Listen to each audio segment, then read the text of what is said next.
Kia ora koutou, and today we will cover the main topic, which is who are Māori people. Well, we're well known for kapahaka or haka, as you can see our men here. We're also known as Kiwis, but our preference as Indigenous is to be called Māori. Māori is simply mean Indigenous, and we are the Indigenous of New Zealand. Māori name is Aotearoa, which means land of the long white cloud. And we have the North Island, Māori word Te Ika a Maui, which means the fish of Maui. And we have the South Island, which is Te Waipounamu, which means in English the waters of greenstone. We have our tino rangatiratanga flag, which represents our self-determination, autonomy and sovereignty as Māori people, and was created by Hiraina Marsden, Jab Dobson and Linda Munn. And the flag was first unveiled on Waitangi Day, February the 6th, 1990, at the 150th commemorations of the signing of the Treaty of Waitangi. We also have he whakapūtanga o te rangatiratanga o Nū Te Nini, known as the Declaration of Independence of the United Tribes of New Zealand, which is our tribes, our iwi, which was a big cultural significance. Our language is Te Reo Māori, Māori language. Now, it's not just one language. We have our many dialects because of our tribes, our iwi, and we're also known for wearing moko on our faces. Our men wear the mata ora, and our women wear the moko kauai. Now, our tipuna, our tupuna or tipuna, our ancestors, the journey of them coming to New Zealand is that they travelled from our ancestral place, which is Hawaii, on 7 waka or 7 canoes. And the name of those canoes are Tainui, Te Arawa, Mātātua, Kurahaupo, Tokomaru, Aotea and Takitemu, and they made the journey to Aotearoa on those 7 waka.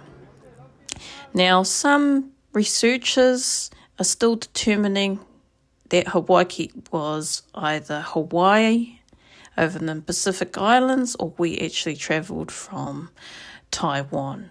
This is yet to still be determined, and why we didn't document all of this is because Te Reo Māori, our Māori language, was not a written language like many Indigenous. It didn't become a written language until after colonisation of the British onto our lands. Now, we also do have the Treaty of Waitangi, which is Te Tiriti o Waitangi, but did you also know that there are 2 versions of that treaty? And that is yet to be clarified about the 2 versions. Some would say, what? We did not know that? We have one English version, and that translation says that Māori gives sovereignty. Now, this was drafted by Busby and Hobson that drafted the treaty in English.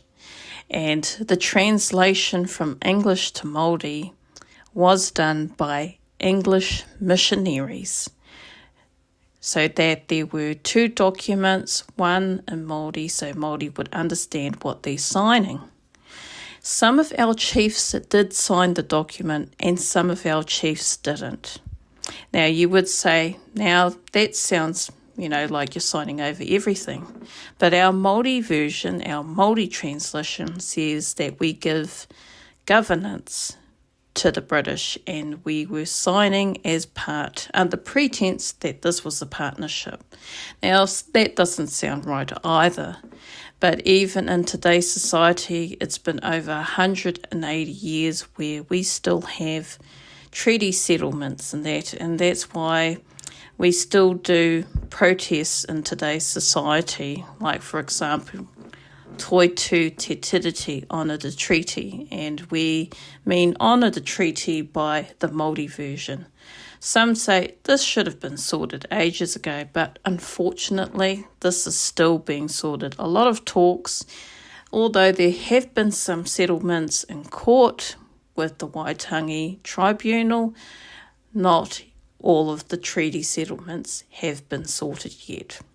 The government was hoping to have the treaty settlements done by 2020, but this is still ongoing. So we hope sometime in the future this will happen. If you liked today's episode, please give us a thumbs up. And for those that want to hear some more, please subscribe. Thank you for watching for today.